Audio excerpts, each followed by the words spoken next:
and patience to push on this Krishna consciousness philosophy. Sat still and continued speaking to them gravely, asking them to stick together and push on the movement for their own benefit and for others. Wherever they had learned, he said, they should repeat. They realized, perhaps for the first time, that they were part of a preaching mission, a movement. They were together not just for good times and good vibrations. They had a loving obligation to Swamiji and Krishna.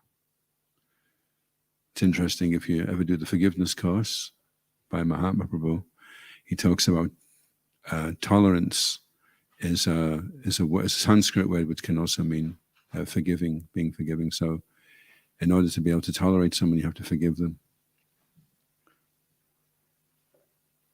And he was saying, actually, if you forgive somebody and they keep doing it, then you only have to tolerate it. You don't have to forgive them anymore. Once you've forgiven them, once you've kind of accepted that whatever they're doing it for whatever reason they're doing it. Once you've accepted that and forgiven them, then after that you only have to tolerate it. Om Namo Bhagavate Vasudevaya. Om Namo Bhagavate Vasudevaya. Om Namo Bhagavate Vasudevaya. Narada Muni cursed by Prajapati Daksha, which is chapter 5 of the 6th canto of the Srimad Bhagavatam, and its text 42. Yan nas tam kama sandanam yasnas tvam kama sandanam sanudivan grihamedinam sadhunam grihamedinam kritavan asi dhamasham kritavan asi dhamasham vipriyam tava marshitam vipriyam tava marshitam yanas tvam kama sandanam sadhunam grihamedinam kritavan asi dhamasham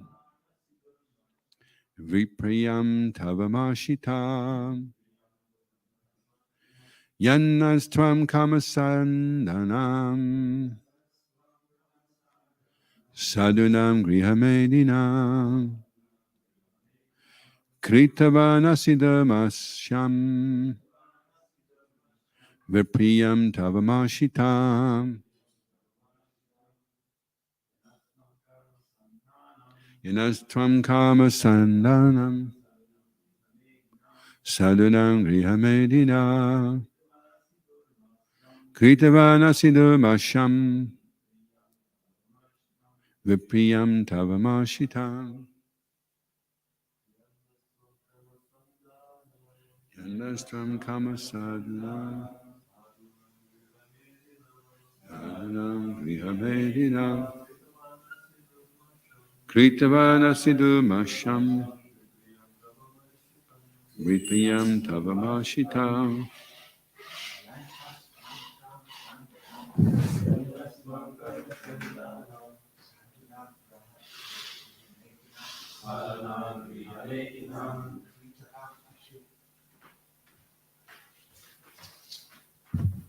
Carry on.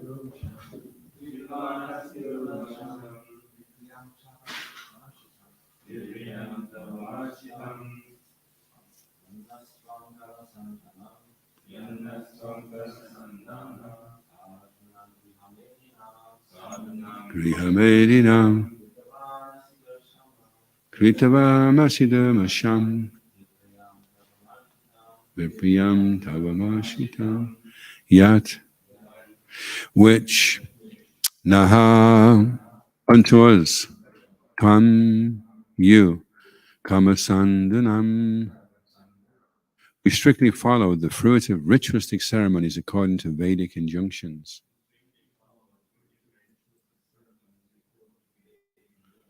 Sadhunam, who are honest because we honestly seek elevated social standards and bodily comfort.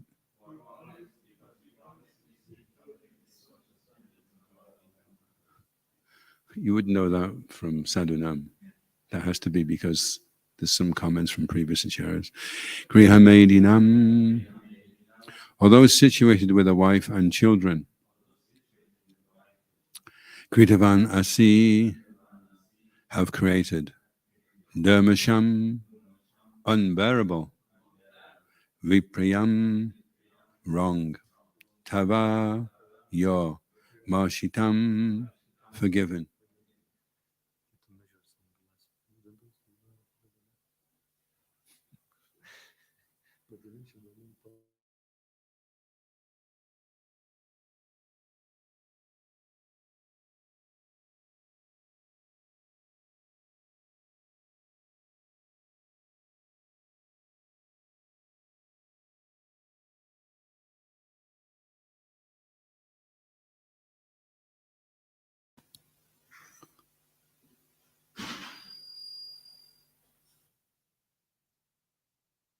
Translation. Although I live in household life with my wife and children, I honestly follow the Vedic injunctions by engaging in fruitive activities to enjoy life without sinful reactions. I have performed all kinds of yogyas, including the Deva yogyas, Rishi yogya, Pitri yogya, and Nir yogya.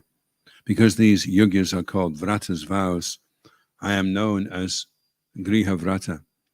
Unfortunately, you have given me great displeasure by misguiding my sons for no reason to the path of renunciation.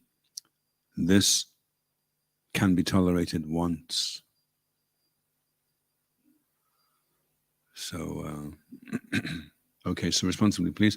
Although I live in household life with my wife and children, I honestly follow the Vedic injunctions by engaging in fruitive activities to enjoy life without sinful reactions. I have performed all kinds of yogyas, including the Deva yogya, Rishi yogya, Pitri yogya, and Nir yogya. Because these yogyas are all called vratas,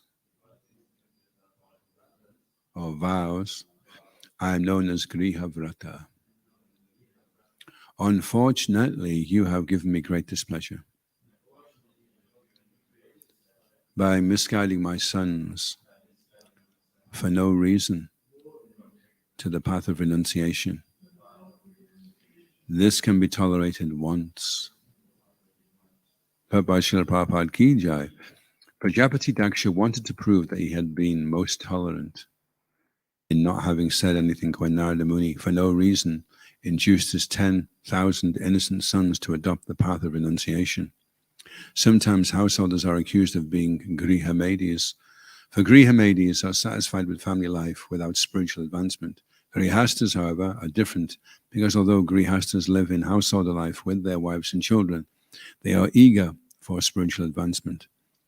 Wanting to prove that he had been magnanimous to Narada Muni, Prajapati Daksha stressed that when Narada had misled his first sons, Daksha had taken no action. He had been kind and tolerant.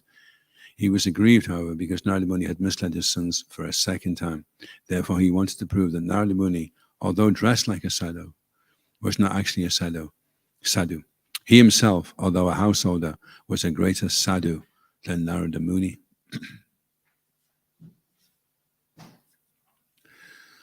So, Om Ganatamarandasya Gananjana Shalakaya Chakshuran Militam Jena Tasmai Shri Gurave Namaha Jaya Shri Krishna Chaitanya Prabhu Nityananda Shri Advaita Gadadha Shri Vasali Gaura Bhaktarinda Hare Krishna Krishna Krishna Hare Hare Hare Rama Rama Hare Hare Vanchikapatrubhyascha kripa sindhubhyevacha paditanam bhavanebhyo vaishnavebhyo namo namaha.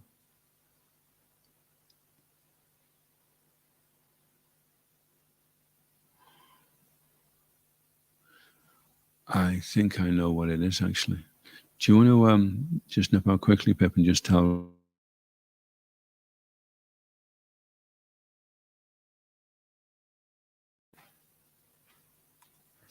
everyone will be listening and thinking, what's that got to do with the class? You know?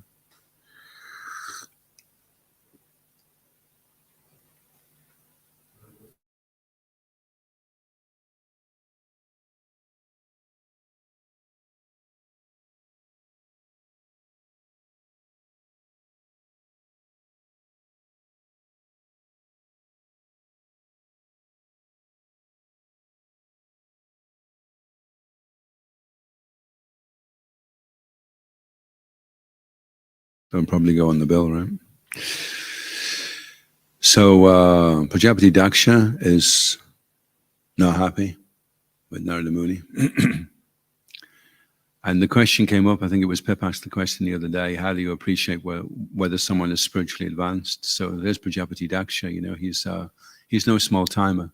He's a very expert personality, been given a lot of facility, a lot of empowerment. He's directly seen Vishnu face to face, and yet he's not able to recognize who a great sadhu is. He's thinking he's more of a great sadhu than Narada Muni, because he's following all these vows and all these injunctions. So you may have some very well-to-do Indian family. There was a very well-to-do Indian actually that came along to the temple in Soho Street. This was a devotee called Dasa Swami was telling us about this, and they were having a gulab jamun competition, eating competition at the time. And anyway, this devotee, one of these devotees, he ate over 30 gulab jamuns, and he was that full of gulab jamuns that he just threw up in the temple room in front of Srila Prabhupada. And this high-class Brahmin Indian, he just very quietly stood up and just walked out of the door, you know. And Maharaj was thinking, okay, well, that's the last time we're going to see him, you know. He'd probably just think we're like total malachas, you know. And then about 45 minutes later, he popped in again. So Maharaj went over and he said, oh, everything okay?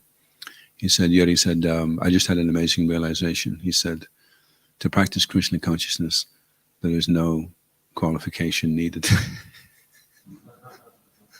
Because it transcends, it's such a significant activity. So there is like an undercurrent sometimes that those who are Indian born are better situated than those who are born in Malachi families. But you have to be careful, because Srila Prabhupada said that my Guru Maharaj has sent you to assist me. So Srila Prabhupada didn't see them as malachas. He saw them as special souls that had been placed into situations, you know. I mean, if you look at what those early devotees did, they did more than generations of devotees in India had done, you know. And suddenly, within just a very short time, Hare Krishna startles London, you know. And then Hare Krishna goes out, and how many millions of people heard that record that George Harrison helped to produce? I mean, that's phenomenal, you know. That was done. They were just like amazingly empowered, but superficially you would say, well, he was taking LSD just 3 years ago and they were doing this and they were doing that. So the ability to appreciate the advancement of a devotee is actually, and this is what Narada Muni is doing, he comes along and he gets 10,000 people to go back to Godhead. I mean, if you give out 10,000 books, you think you're doing really well. If you gave out 10,000 books and everyone read them from cover to cover, you'd think you were doing really, really well. If you gave out 10,000 books and they read them from cover to cover and applied every single thing and went back to Godhead, that would be like, wow, you know, this guy is dynamite, you know? And that's what Narada Muni did. And there's Prajapati Daksha rubbing shoulders with Narada Muni, and he can't appreciate, he can't see, because he's become so. It's referred to as Niyamagraha by Rupa Goswami. Achihara prayasa cha prajalpa niyamagraha. Prajalpa, nonsense talk, overeating, overcollecting, and not being able to distinguish why there are rules and regulations, following them too strictly. And the opposite of that, the duality of following rules and regulations really strictly, is that you whimsically reject all the rules and regulations because you don't really understand what the rules and regulations are for in the first place. So that's niyamagraha. You get so caught up in all the rules and regulations, and then you're watching everybody else, and then you're becoming offensive, you know. That devotee ate 3 ounces too much halava, and he's only been here for Mangalati once this week, and he's in the fan club. You know the fan club? When the Chamra comes out, he's in Krishna's fan club. He only turns up when the Chamra comes out. He's in the fan club. He's in the Peacock club. He's good. He makes it for the conch, you know. And then so we have all these like ways that were criticizing and analyzing all according to rules and regulations, and overseeing the bhav that's there in the devotee's heart, how much faith and how much love he has, which may not be so apparent. And we know that Narada Muni is very dear to Krishna, whereas we don't read of Prajapati Daksha having such loving, intimate exchanges with Narada Muni. Narada Muni is one of the Mahajans, so kind of a warning to us to be careful that we don't apply material expertise upon a devotee's value. A devotee may seem disheveled, disorganized, and instead of being one of the assembled devotees, he may look like one of the disassembled devotees. But we have to be careful that we don't try to analyze according to. So from a mundane point of view, it would seem like Prajapati Daksha was ticking all the boxes. Everything was great. He was doing everything right. No sinful reactions. He was doing this. He was doing that. But he wasn't ticking the final box, which was what would please the Lord the most. And Narada Muni was circumventing all the intermediary stages and going straight to pleasing the Lord and finishing up in this lifetime. Any questions or comments? Yes.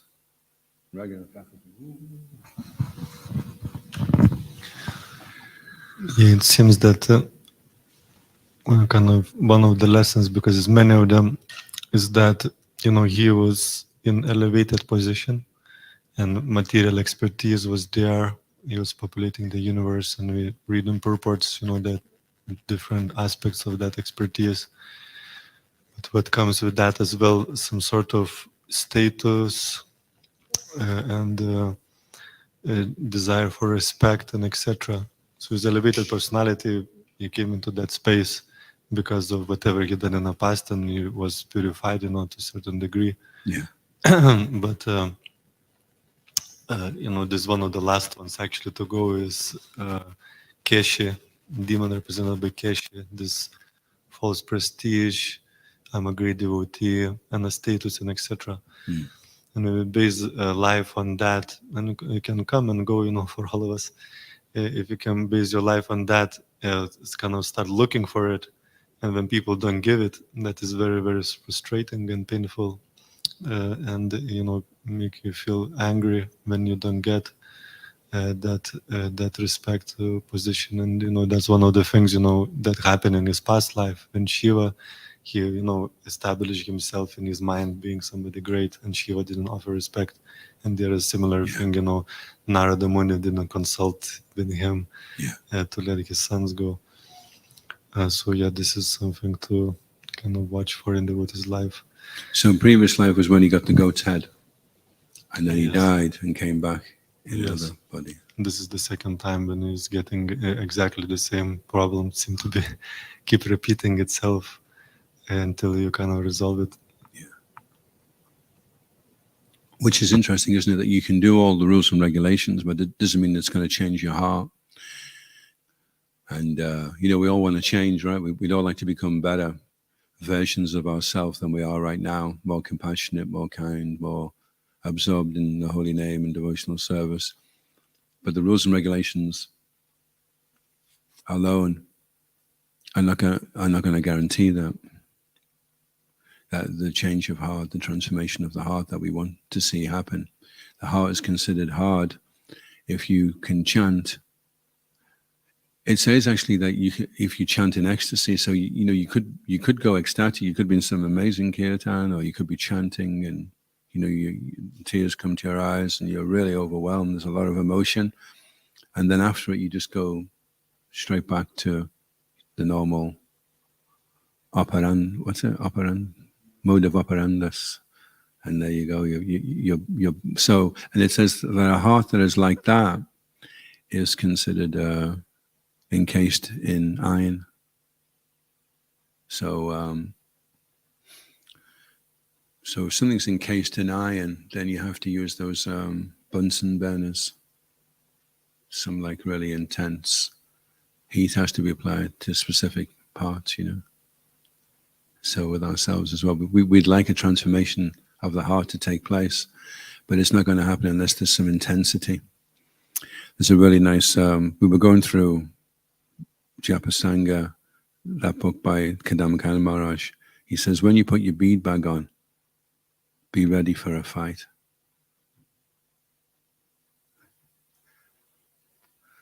So I thought that was really interesting, that if you want to change, then be ready for a fight. It's not going to come easy. You can't just kind of casually. He says chanting is never casual because it's core. It's the core principle. It's the essential ingredient. So it can never be casual. It's like, can you imagine being hanging off a cliff by your fingernails and just saying to somebody, oh, hello, mate, do you think you could give us a lift up? Weather's not bad today, is it? Oh, you've got a nice pair of shoes on there. It's not going to be casual. It's going to be, my God, please, oh, help me, for God's sake. You know, that's what the chanting should be like, you know. It's core. It's a core principle. It's not a casual. It's like life and death. If you don't get it together, then you could slip back into the material energy, slip into making offenses. That's the other, the great resource in Krishna consciousness. We have the association of devotees, but the great drawback is you can offend them. I had one philosophy. He was saying, you better be having a karmi job and just coming in and being with the devotees a little bit. So then at least if you offend somebody, you only offend the karmi. So you don't get such a reaction. Is that good? What do you think? Is that a good philosophy? Any problem with that philosophy? Well, one thing is that some people, they're just not meant to live in very close association of devotees, so there is some truth in that. Maybe it's better for them to keep a distance, depending if they're able to, you know, as you said, be very forgiving, Yeah. and be open to work things out, and, you know, try to help the situation rather than distance oneself from situation. Yeah, that's what happens in a family. You know, the reason they just don't break out, you know, the next day when there's a problem, you can try to communicate and work it out and forgive. And also where there is love, there is, you know, forgiveness. And if there is no love, you know, you don't forgive, you just go away. Yeah, in the ultimate issue, obviously we all, because if you do go back to the spiritual world, and they say, "Oh, you're over there in that shed," and you just stay in the shed. You don't come out and mix with anybody. So you're going to have to learn how to associate with the devotees at some point. Okay, maybe you can't right now, so you have your job and you keep a distance and you just come and visit. But if you're going to get from A to B, B is in the association of devotees all the time, surrounded by devotees 24/7. So somehow or other you're going to have to attune yourself, you know.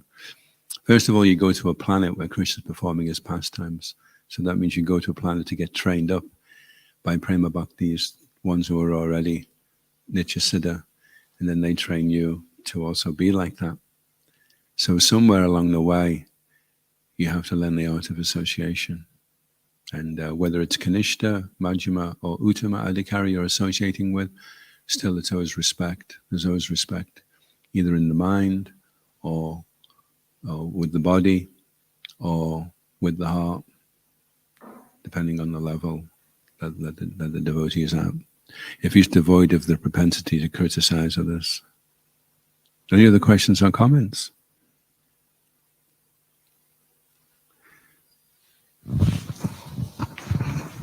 Hare Krishna Prabhu, thank you.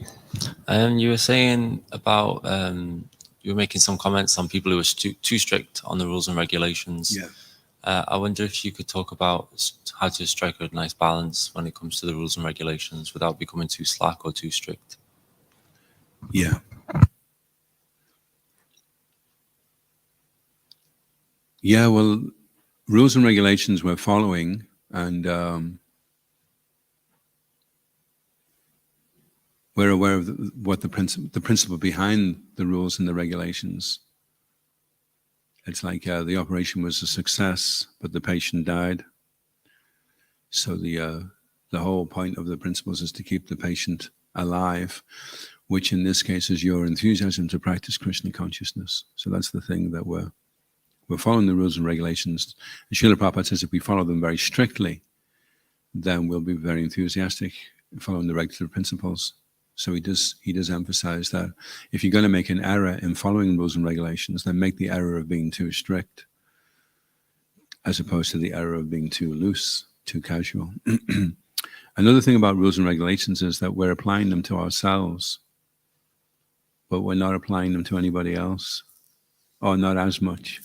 We're more concerned with how we're following the rules and regulations than how others are. So we have to be careful of that. Another interesting thing about rules and regulations as well, in the morning we recite the 10 offenses to the holy name. And Kadam Kana Maharaj was saying, if you look at those offenses, they're not so much to do with rules. They're more to do with taking Krishna seriously, with respect, and consciously, attentively. That's really what it's. Those offenses to the holy name are more about your attitude. So the attitude is more important, because you could follow the rules and regulations with a really, really bad attitude, and you could be struggling to follow the rules and regulations with a really good attitude. And it's the attitude that Krishna's especially concerned with. What's the attitude? What's the intention?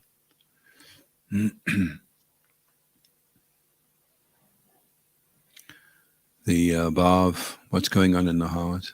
What are you aspiring for? What is your intention? And another interesting point he was making as well was that when we're chanting, we should try to do it to please Krishna. Then it can start to come from the heart. He says, then Krishna will start to come from the heart as you're chanting, if you're doing it to please Krishna, rather than doing it to kind of get fired up or experience ecstasy, or out of curiosity, what will happen if I can just do this really in a focused way, but just that I'm trying to do this to please Krishna, to try and give him pleasure. So if we're doing everything with that intention, the rules and the regulations are there to help us remember Krishna.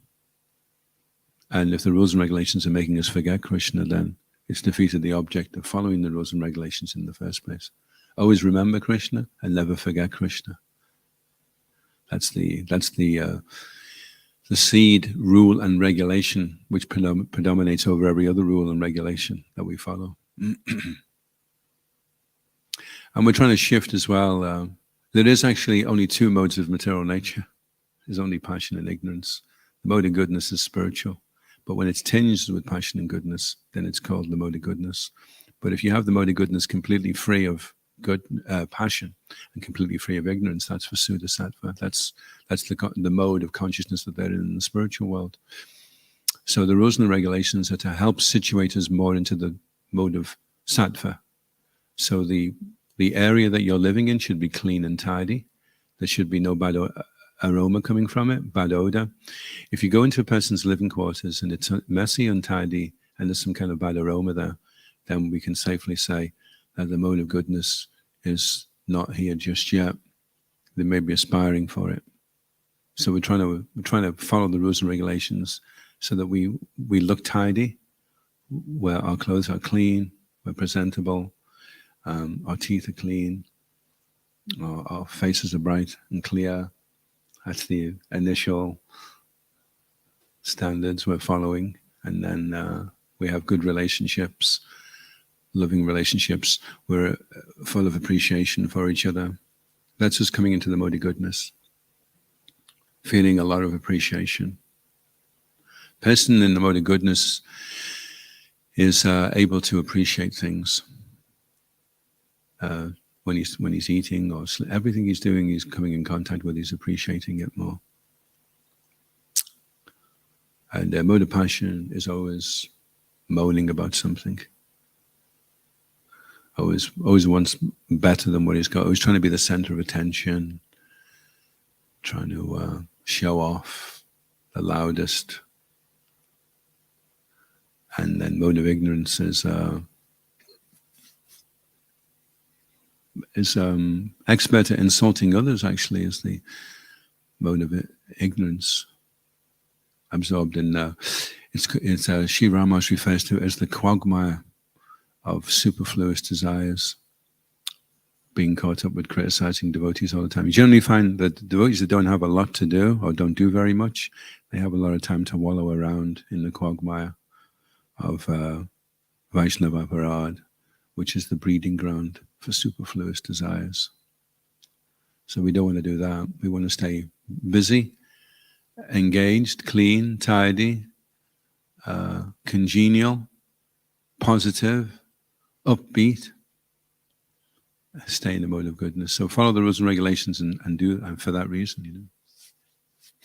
And then you're on the fast track to coming to Nishta, where 75% of the anarthas are removed. Then there's no going back after that. It's like you come that far up the hill that you can't roll back down now. You're on the plateau. And then if you continue on, you'll go into Ruchi, where there's an acceleration as you're coming. And then there's energy. You're getting energy from doing things. The things you're doing are not taking your energy. They're giving you energy.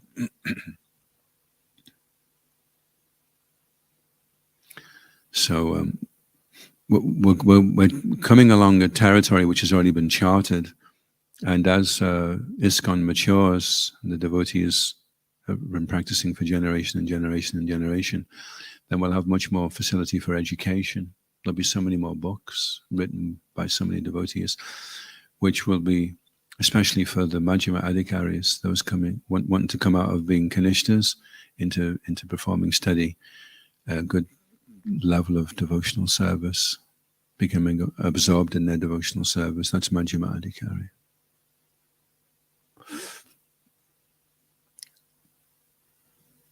It's funny actually, because I was doing something the other day and I was thinking, this is, you know, I'm a Sankirtan devotee, I shouldn't be doing this, you know. And then I put a lecture on by Mahatma Prabhu, and Srila Prabhupada had a secretary who wanted to resign, and he said, I'm only getting to chant 4 rounds because I'm so busy doing this. But he was really, Prabhupada he was a really first class secretary. What he was doing, he was really making it a lot easier for Prabhupada's job that he had to do. So Prabhupada said, that's okay, I will take care of your spiritual life. And he says, but I would just want to go and preach. And Srila Prabhupada says, you do not know what preaching is. You have to assist me. That is preaching. So I thought that was quite good. So our main role as devotees in ISKCON is to cooperate and assist. Confirmed by the conch. Shishikota Jai Mahapashashi ki jai. Shri Tulsidath Maharaj ki jai. Shri Giridhari Lal ki jai. Shri Nasingade Bhagavan ki jai. Any other questions or comments?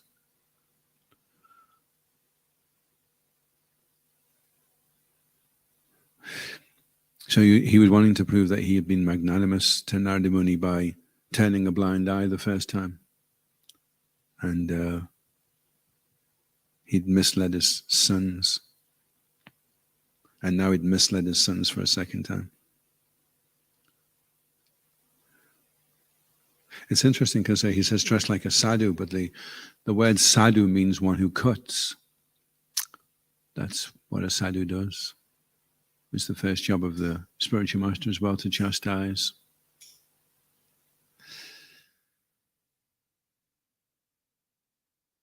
Deputy Daksha wanted to prove that he had been the most tolerant in not saying anything to Narada Muni. So he's induced his 10,000 innocent sons. It's like, it's not, why, it's not fair. They were innocent, It's like he's done something really terrible to them to take them to the path of renunciation. So there's a Griha Medi and a Grihasta. Griha is household. Medi.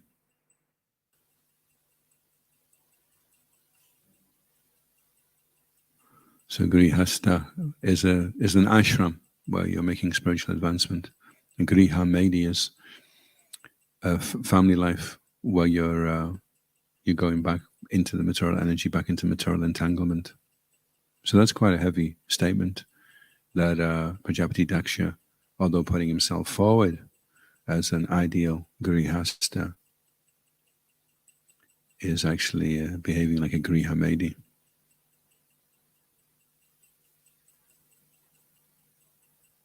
So grihastas, however, are different because although grihastas live in household life with their wives and children, they are eager for spiritual advancement. So that's part of the offering, is that Kadamba Kanana Swami refers to two parts of japa. One is the offering and the other one is the darshan. So part of the offering is that in order for the chanting to be acceptable, it has to be done with eagerness. You have to be eagerly chanting. Interesting. You have to be enthusiastic. If you're not doing it like Raghunath Bhatt was saying the other day, you can do service, but it may not be very eager service. And you can do chanting, but you may not be very eager when you're doing the chanting. So do something devotionally. Devotional service has to be done eagerly. Devotional service. Whatever it is you're doing, are you doing it eagerly? Or are you just dragging your feet? Like doing an operation on somebody, isn't it? You could say, well, I had the scalpel and I knew I had to cut him open, but I just had to check my Facebook page at the same time because it was really important, So it's like, well, are you going to do you want to do the operation properly? Then it's going to take full attention, full focus. So devotional service is a little bit like that. Has to be done. We have to be fully attentive, fully conscious, fully present. Before we can become Krishna conscious, we have to become conscious. Then we can become Krishna conscious. Any other questions or comments? Yes, Pip. Hare Krishna. How do we develop that eagerness? How do we develop the desire to serve and to chant attentively? To be eager. How do we... The influence of the material energy is it desensitizes us. So we become... Because that's how we deal with pain, isn't it? We resist pain. And Srila Prabhupada refers to material attachment. One of the ingredients of material attachment is fear of a personal identity. So people have become desensitized by sense gratification to the point where they're afraid to be persons because it means feeling pain again. It means being vulnerable. It means being in relationships, and sometimes people letting you down, and people don't want to be vulnerable, so they want to insulate themselves by desensitizing themselves through sense gratification, intoxication, which is okay. But the problem with that is that then you don't feel anything. You don't feel any pain anymore, but you don't feel any pleasure anymore. So the price for feeling pleasure is that you also have to allow yourself to feel pain. And there is pain there when you're doing something and you're eager to do something, then it can be painful because you want a good result. You're cooking and you want this to be nice for the devotees, that Krishna is pleased with this. And so you're in anxiety, is this chopped properly? Is it the right size? Is that the right amount of ingredient? Is the area I'm cooking in clean? So there's a lot of anxiety that comes with being eager to do something nicely for Krishna. And that's all an austerity. And you could think, I'm just going to renounce this austerity, which is renunciation in the mode of passion. And I'm just going to throw it in the pot, whatever it is. Oh, there you go. There's a bit of washing up liquid. Throw that in as well. Well, that's okay. Whatever it is, must be Krishna's arrangement. And there you go. Offer that up. And you're not really that bothered, So being attentive to detail, the devil is in the detail. Srila Prabhupada says the devotion is in the detail. If you're if you're very, it's like if you look at that cookbook that Mother Jamuna, I was reading her biography, and one of her traits was she was very attentive to detail. She and Srila Prabhupada was very pleased with her. He was very affectionate to Mother Jamuna. She was like a very elevated soul, had a very intimate relationship with Srila Prabhupada as well. He had a lot of affection for her. She was like his daughter. And when she put this cookbook together, she won all kinds of awards for it, Mother Jamuna's cookbook. And the detail that goes into it, she's so attentive to everything, And then there's a little story about Srila Prabhupada saying something. She'd made notes of all the different recipes that she'd learned, and then compiled this book. So we could become discouraged because we could think, oh, well, I'm not that eager. And, I don't think I'm ever going to get to being that eager. And sometimes when you read about the great devotees in the Bhagavatam, and you think, oh, I don't think I'll ever be able to be like that. And you can become discouraged. So Mahatma Prabhu was making a nice point. He said, don't try and become Prahlad Maharaj overnight, or Rupa Goswami, but just try and take one step in their direction. One small step in that direction. And that's how we make advancements in Krishna consciousness. It's not a whiz-bang process that one day you put your bead bag on and this bolt of lightning comes through the top of the temple roof and bang! Wow, look at Pip, he's become a pure devotee. Wow, amazing. It's like small steps, over a long period of time. So you just think, I'm going to be that little bit cleaner today, a little bit more attentive to detail, and bit by bit, over a period of time, you get there, So maybe you can't be full on 100% fired up, but you can be a little bit more enthusiastic, a little bit more positive, a little bit more upbeat, optimistic than you were the day before. And then over a long period of time, then you may not see the transformation yourself, but others will see that there's quite a difference there,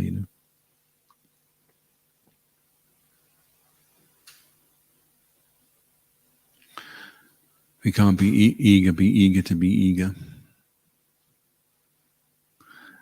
If you're not eager and you're thinking of me, then it becomes meager.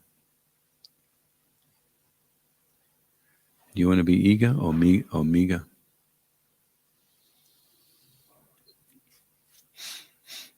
And it's funny because we want to be enthusiastic, but because we don't feel like being enthusiastic, therefore we're not enthusiastic. Because we think, well, if I don't feel enthusiastic, then I can't be enthusiastic.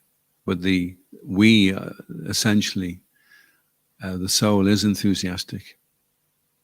So if you...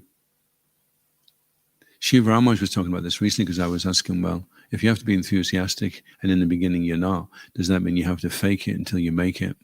And he doesn't like that expression at all. He said, I don't like that, fake it. He says, it's not fake. He says, you maybe don't have much currency, but the currency that you have, although it's only a small denomination, it's still valid currency. So maybe you're not feeling very enthusiastic, but you are feeling some eagerness. So it's a small amount of currency that you have, but it's still valid. And the thing is, we want to be enthusiastic. We know that if we were enthusiastic and eager, that we would be so happy to be like that.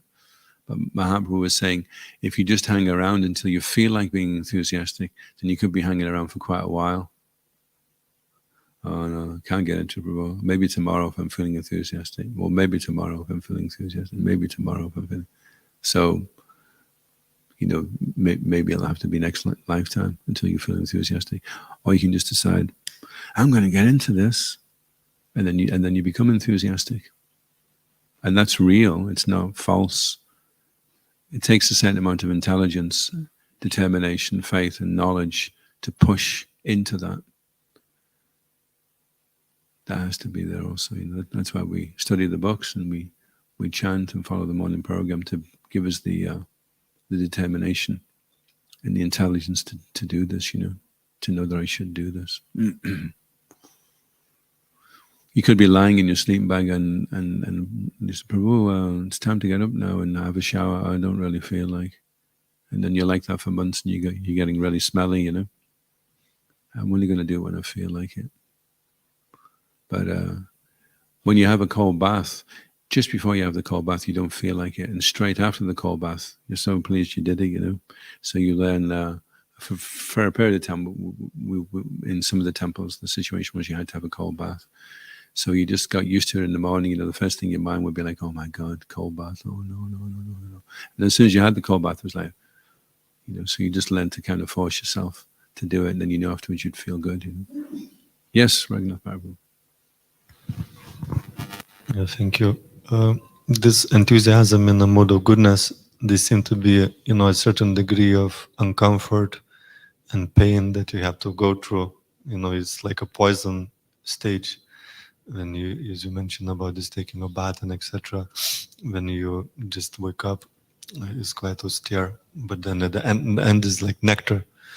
So they seem to be that we have to be prepared to go through some pain and struggle to get to like a real enthusiasm, not just like enthusiasm to gratify your senses, but some like a true inspiration. It's just the reality of life that we have to learn to tolerate and go through that uncomfortable and struggle and a bit of pain and misery, certain degree. Yeah. Shiv Ramas was saying it's like a child learning to walk. So the child could think, you know, he's been trying to walk for 3 months now, and he could just say to his mum, if he can speak, can he speak at 3 months? Say he's been doing it for 6 months and he's learned to talk. He hasn't learned to walk, but at least he's learned to talk. And he's sitting there on top of his nappy, and he says to his mum, you know, I've had enough of this walking thing. You know, I keep falling over, making a fool of myself. Everyone's laughing at me. I'm just going to stay sitting down from now on. So just get me a wheelchair when I get older, and just push me around, you know. But because the child knows that it can walk, because it has the walking propensity innate inside itself, it knows that it just has to keep doing it, and eventually it'll get to the point where it'll be able to stand on its feet, you know. It'll be able to keep balance, and then it'll start to walk around.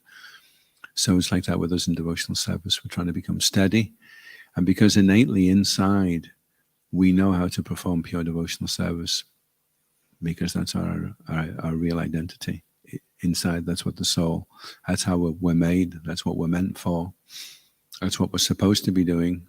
That's the only time we're going to be really satisfied with ourselves, when we're rendering pure devotional service. And up until then we're struggling, and just as the ground is the only shelter for one who has fallen, so you, my Lord, are the only shelter for one who has offended you. So we understand that we have to just keep taking shelter, and because the Lord is very kind and very tolerant, he knows that we can't walk right now and that we're just trying to, but he also knows the day when we will finally learn to walk. He knows that. So on the day that we start to walk, the Lord already knows the day that we're going to be able to walk. He's already aware of that, and he's encouraging us, you know. Just keep going. Any other questions or comments?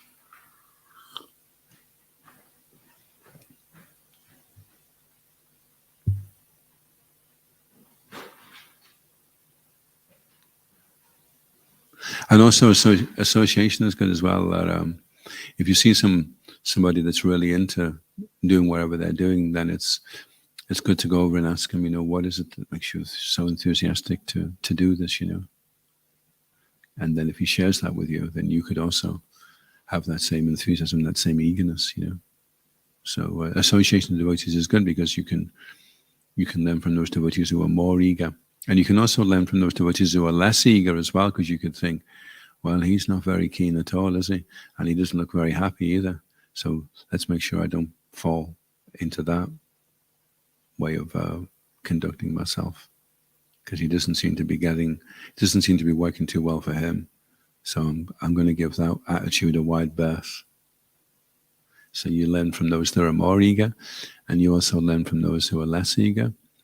And from those who are just as enthusiastic as you are, then by their association, it encourages you that, yeah, it's possible to make advancement and get to the point of being a pure devotee. ISKCON Guru Vrinda ki, Srila Prabhupada ki, Gaura Premanandi.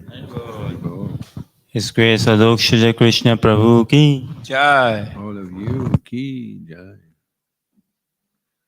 So we